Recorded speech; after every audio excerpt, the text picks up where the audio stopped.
Ikenos had been suffering from long-term emotional abuse from his girlfriend.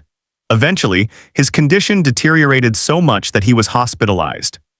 Hanabi spoke harshly to him, saying that Ikenos was so useless and that he was an irresponsible boyfriend.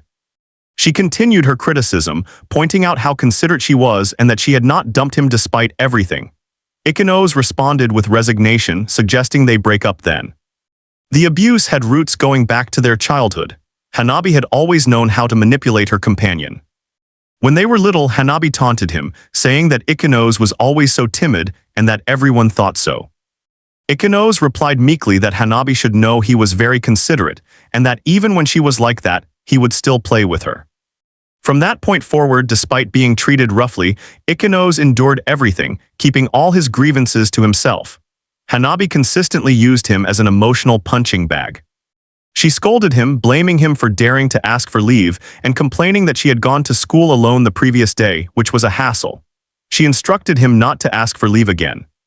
After entering middle school, Ikenos was forced into a relationship with her. His submissive attitude not only persisted but intensified. Her demands and criticisms grew more unreasonable. Hanabi complained to him that he had not replied to her message until 30 minutes later yesterday and that he could not even reply instantly, calling him useless. This pattern of mistreatment continued through high school. One evening, Hanabi and her friends were having a meal together. When it was time to leave, she demanded that Ikenos pick her up. However, Ikenos was suffering from an upset stomach and had been considering declining the request. He was afraid that refusing would trigger hours of nagging. Then he received a message from Hanabi, saying she almost forgot and asking him to come within 5 minutes. Ikenos tried to explain his situation, mentioning that it was raining heavily and that was why he was asking her to pick him up.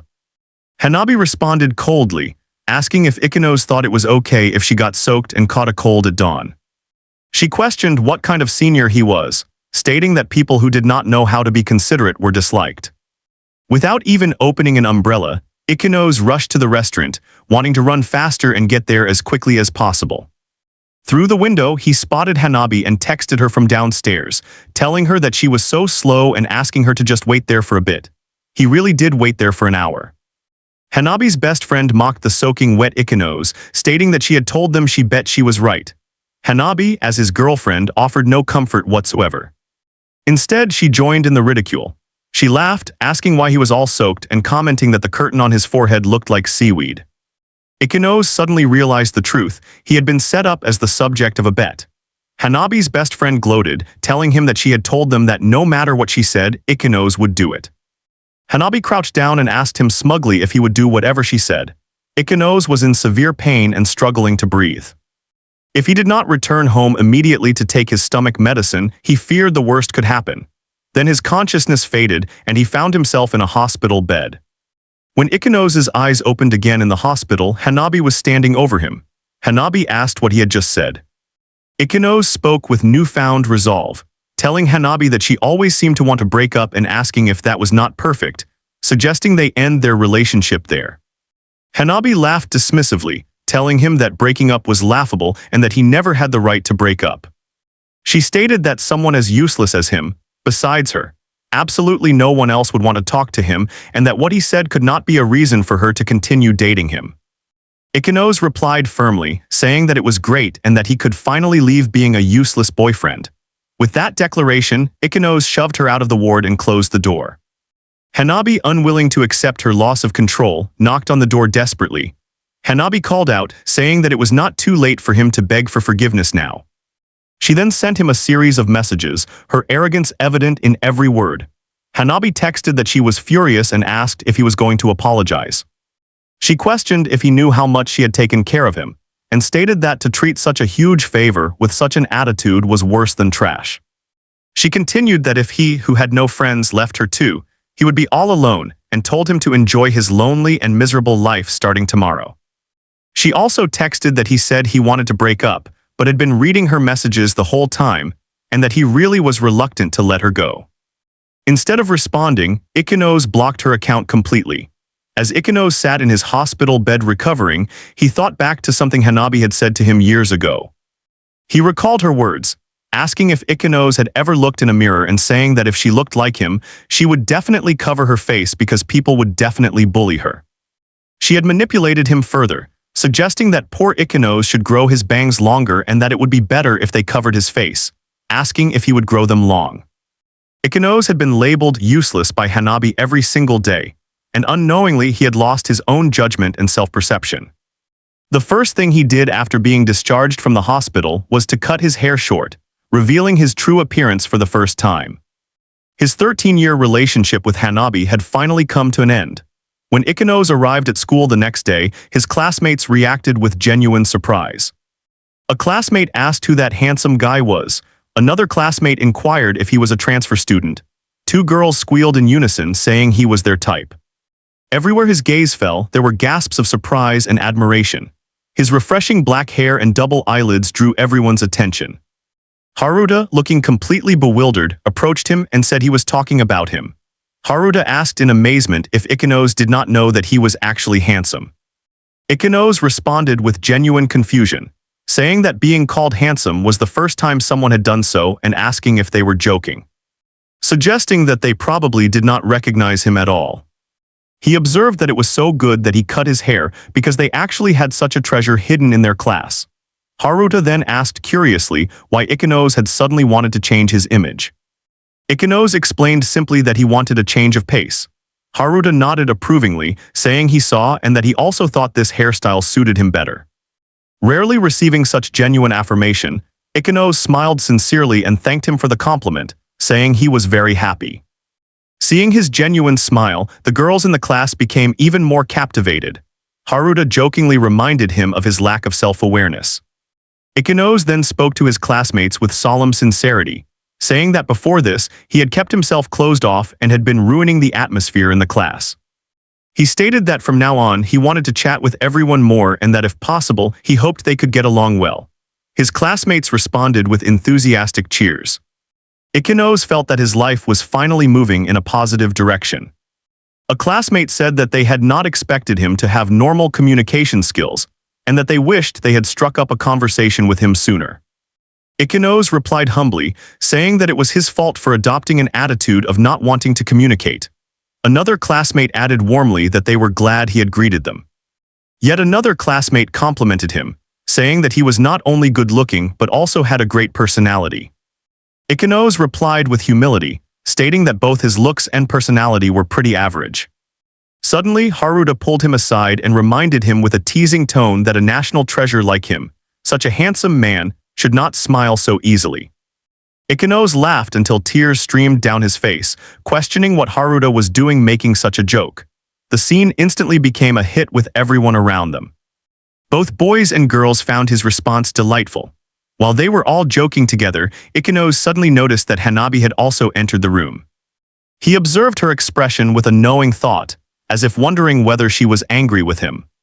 He reflected silently that Hanabi might be angry because of the breakup, because he had ignored her messages, or just because he had cut his hair. But none of it was his business anymore. Hanabi saw him and wanting to leave called out to him.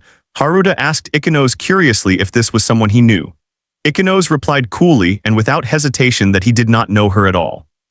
He then ignored her completely and turned his attention back to his classmates. Hanabi clenched her fist in frustration and said to herself that he should just wait and see. After waking up from the long-term manipulation of his childhood friend, Ikenos cut off his long bangs, revealing his true appearance, and surprisingly became the most popular handsome man in his class. Later, when his childhood friend came to reconcile, he completely ignored her. He thought that Hanabi must be angry because he had pretended not to know her, but that was no longer his concern. Then he noticed a quiet girl with glasses sitting next to him. Her bookmark had been blown to the ground by the wind outside the window. When he picked it up and handed it to her, she gratefully thanked him. Yukishiro mentioned that this was the first time they had spoken. Ikenos remembered something Hanabi had told him before, explaining that was why she had made him her boyfriend and stating that although she was willing to date him, their relationship was not equal at all. She had questioned if he had thought about talking to girls other than her alone, and stated that he should not do it because it would cause trouble for them. She had claimed to be the gentle one who would take care of the poor senior who could not talk to anyone. Hanabi had also warned him that he only had her in his life and asked if he understood. Ikeno's thought to himself that if Hanabi complained, it would be easier not to talk to anyone else. So, regardless of whether Hanabi was around or not, he should not avoid opportunities to talk to girls alone. He said to Yukishiro that he had never thought about getting to know each other before and that maybe he had made her dislike him, saying he was sorry. The girl said she did not dislike him, so he should not worry about it. Yukishiro jokingly asked if Ikenos had gotten locked up by his classmates as soon as he had cut his hair, and stated that she thought everyone would get tired of it soon, like watching a real beast. Hearing her describe herself as a real beast, Yukishiro laughed and said Ikenos was funny. At this moment, Ikenos felt that chatting with Yukishiro was completely different from talking to Hanabi. He did not have to deliberately maintain a natural state, did not feel uneasy about what he was going to say, and did not want it to end soon. With Hanabi, it was less of a conversation and more of a one-sided scolding. Yukishiro then confessed that she had always wanted to talk to Ikenos, and that Ikenos often watered the flower pots on the balcony after school, which she thought was very gentle. However, Ikenos thought it was just killing time because he had to wait for Hanabi. She explained that she was just bored after school and suddenly remembered that she had wanted to talk to him back when she had a schoolmate, and that he looked so gloomy back then. She continued, saying that today, a lot of girls had said that Ikenos was handsome and asked if he would become popular in the future. After school, Ikenos did not go home immediately but took a detour to wander around. He had broken up with Hanabi, so he no longer needed to text her to tell her where he was. If he accidentally forgot, he would be teased for hours. Thanks to that, Ikenos' heart would race every time he heard the phone ring, but this fear would gradually fade because that girl could no longer text him. Ikenos felt that his days were fulfilling now. Whether it was wandering around or school life, chatting with Yukishiro and his classmates meant a lot to him. School might be an unexpectedly happy place. Before, he had always listened to Hanabi and had not interacted with anyone except her. It was not too late to start now. He could enjoy campus life and make friends. Then he suddenly realized someone was waiting for him on his way home. Hanabi was waiting for him on his way home. She stated that it was so late and that she had been waiting for him there for 2 hours. She claimed she had clearly told him not to take the long way around and questioned why he had broken her rules.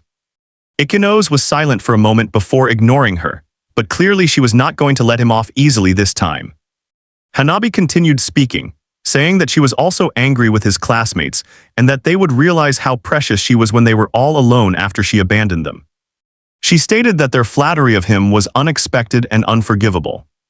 Ikenos, puzzled, asked if she had waited 2 hours just to say these pointless things and stated that they were strangers now, which put him in a difficult position. He asked if she was really planning to break up with him. Hearing the affirmative answer, she was somewhat surprised but still wanted to make good use of the situation. Hanabi declared that if he broke up with her, her senior would not be able to live properly, and that being with Hanabi made him lose his senses. She continued her manipulation, stating that the senior was truly pitiful because he had been flattered all day and had lost his sense of propriety. She stated that anyone who judged someone's worth based solely on appearance must be trash and questioned how someone who did not even understand this could survive without her. Ikenos thought to himself that the classmates he was with that day were not the kind of people Hanabi described. He should not be told who he could interact with or how he should interact, because Hanabi was no longer his girlfriend. Hanabi, however, continued to brainwash him, saying that people with flaws like him needed someone to guide him and asking him to apologize to her now. She claimed that his behavior often made her anxious and that she had gotten used to it, and that with his help she had learned to be tolerant, but that she wanted him to apologize sincerely. However, Ikenos firmly replied that it was impossible and that this feeling was growing stronger, and that his life did not need Hanabi. After he finished speaking, Hanabi could not hold back anymore. She stated that she was angry and that she even wanted to dump someone as immature as him, but since they had already broken up, she thought that was impossible. Hanabi said she had not agreed, expressing bewilderment at her attitude. Ikenos countered that she clearly wanted to break up and questioned what she was saying. He stated that he thought that was enough and that he was really angry and told her to remember this. She then grabbed her bag and ran away. In the days following his conversation with Hanabi, Ikenos lived a peaceful life, only encountering her on his way to and from school. It was not that he intentionally sought her out, rather he would unconsciously find her in his field of vision. Although she no longer spoke to him, he still worried. Before, he would wait for Hanabi at her doorstep for over 30 minutes every morning because of her capricious reasons. But now, she arrived at the station platform before him. She was already prepared, had she been deliberately making him wait before. The girl next to Hanabi was probably the track and field ace, also a second-year student. The two of them were flirting in public. Ikeno's thought to himself that this guy would cast a spell that only considered Hanabi, and that she was so cute, and that he should not worry because he could not see anyone else. Ikeno's felt a chill run down his spine from the two of them. He decided to start taking the earlier train tomorrow. 2 days later, however, he wondered why Hanabi, who had not been there yesterday, was there at this time. This definitely was not a coincidence. He thought that perhaps Hanabi was trying to tell him, after they had broken up, that she already had a boyfriend. He was not interested. He then turned away, leaving Hanabi with a resentful expression. After breaking up with his childhood friend who engaged in manipulation, Ikeno's became popular with his classmates and even befriended the girl at the next table. However, his ex-girlfriend, Hanabi, was not willing to let him go and constantly flaunted her new boyfriend in front of him. But Ikeno's was not interested. One day in PE class, the teacher announced the order for the relay race. The fastest runner would be the last runner, followed by the first. Everyone was very motivated, hoping to be popular with the girls. Thinking about relay races, Ikeno's performance was always average. He did not really know his true abilities. He had only won first prize in kindergarten, and even then, Hanabi had ripped off his sticker. Hanabi had told him in the past that she hated the way he ran, and that he was too fast and looked like a scary horse, and that he should slow down. Later, Ikeno's had started deliberately running slower. Every year, as sports season approached, Hanabi would constantly say toxic things to make him run slower. She always hated not being the most popular person. Hanabi must not allow him to be more noticeable than her. Although he did not particularly want to attract attention, he did not want to live that kind of life of forced hiding in the shadows anymore. So this time, Ikeno's decided to run normally without holding back. Since he did not need to observe both sides and adjust his speed, he ran exceptionally easily this time. The result was that his teacher and classmates looked at him with astonishment, while the boys who ran with him collapsed to the ground in tears. The teacher told him that his speed had reached the county record, and that no one expected that Ikeno's could run so fast, including himself. The classmates felt that if Ikeno's were to be the last runner, their class would likely win the relay race, and the winning class would get a dessert ring from the school cafeteria. Seeing their expressions of impending victory, Ikeno's said dejectedly that the result just now might have been just a fluke, and that he was not on the sports team. So he could not be the last runner. The classmates then hugged Ikeno's and kept begging him to take the last leg. Seeing this, he felt embarrassed to refuse again. He stated that although they were not sure they would win, he would try his best if he could. Seeing how happy they were, Ikeno's was surprised by everyone's reaction and also happy to be relied upon by them. Haruta finished speaking, saying that he was a very good guy and that he felt like he liked him more and more. Several boys around him also started to reconnect. Soon the news that Ikeno's was not only handsome, but also a fast runner spread throughout the school, naturally making him even more popular with the girls. Just a few days ago, he was a lonely and ignored person, but after parting ways with Hanabi, he truly felt that his life was changing for the better. When Ikeno's returned to his seat, Yukishiro said to him that that lazy guy was locked up again. He smiled and replied that if he did not want to become an athlete in the future, there was no point in running so fast, and that he would be a hero at school, and that he wished he could have athletic ability like that lazy guy. Ikeno saw that Yukishiro was busy with sports season matters. Although he wanted to help her, he was already an amateur runner. Just then Hasuike, a student from the red class track and field team, came to find Ikeno's and had something to say. Ikeno's remembered that he was the second-place finisher in the morning's timing, meaning he was the first runner in the relay. Hasuike asked if Ikeno's would fight tooth and nail to win the relay, and Ikeno's honestly replied that he did not want to die. Hasuike said that he had faith in Ikeno's ability and potential, and that he had a favor to ask of him. He stated that in this relay, he had trained with the mindset of becoming the last runner no matter what, but Ikeno's had easily surpassed his record. Ikeno's assumed he wanted to give up his last leg position, but Haswike said no. He stated that he admitted he had lost to him and that he hoped Ikenos could defeat the last runner, Kirigeya Taiichi. Hearing this, Yukishiro asked if he meant Kirigeya from the track and field club. Haswike angrily shouted that he was a womanizer. Ikenos asked why he wanted to defeat him so much and questioned if he was someone's rival. Haswike could only tell the truth with a heavy heart, saying that that guy had slept with his girlfriend. Haswike continued, saying he did not hate him for stealing his girlfriend because he was so pathetic. He stated that even if he had escaped from him, if he had cherished him, he would have left without hesitation. But that bastard had dumped his ex-girlfriend so decisively and had replaced her with a first-year girl, and that he could not forgive him no matter what. He continued, asking if just now, when they had brushed past each other in the hallway, the relay race order was decided, and questioning if he was going to be the last runner this year too. Ikenos felt that since there was such a cause and effect relationship, it would be better for Haswike to run it himself. Haswike, however, felt even more distressed and shed tears. Haswike said that if he could win, he would want to do that too. But there was a kind of talent that no matter how hard he tried, he could not overcome. He stated he could not beat Kirigeya, but that Ikenos, like Kirigeya, was on the other side of the wall he could not cross, and asked him to punish that smug scumbag in his place.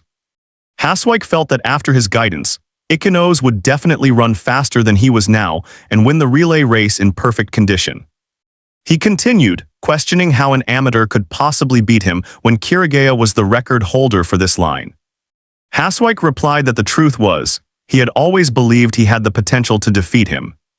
But the event he was competing against was not an individual race, but a class relay, and that even if he improved, it would not have enough impact to shake the outcome of the relay.